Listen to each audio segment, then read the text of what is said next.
ప్రజలకు కూడా చెప్తా ఉన్నాను, యువతకు కూడా చెప్తున్నాను, ప్రత్యేకించి రాయలసీమ యువతకు కూడా చెప్తున్నాను, మహిళలకు కూడా చెప్తున్నాను, మీరు దయచేసి భయపడకండి. ఈరోజు జవహర్ బాబు గారి భార్య భయపడతా ఉన్నారు.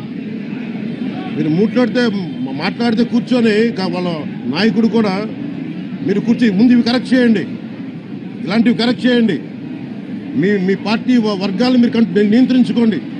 11 సీట్లు వచ్చినా ఇంకా మీరు దాడులు చేస్తూ ఉంటే మటుకు ఉపేక్షించే ప్రభుత్వం కాదు ఇది. అలాగే ముఖ్యంగా రాయలసీమ యువతకు చెప్తున్నాను, ఇలాంటి తప్పులు జరిగినప్పుడు ఆధిపత్య అహంకారంతో దాడులు చేస్తున్నప్పుడు నిజంగా మీరు ఎదుర్కోండి, మేము అండగా ఉన్నాం మీకు. నాయకులకు కూడా భయపడకుండా మీరు ఎదుర్కోండి, నిలువరించండి, వీళ్ళని భయపడకండి. మీరు ఇలా భయపడే ఈ రోజున ఒక ఎస్సీ అధికారి జవహర్ బాబు గారి మీద దాడి చేసి కులం పేరుతో దూషించారు.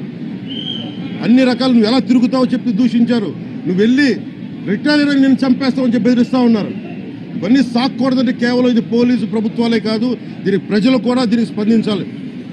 ఓట్లేసి మన పని అయిపోయిందంటే కదా, ఇలాంటి వాటికి మీరు బయటకు వచ్చి మాట్లాడాలి.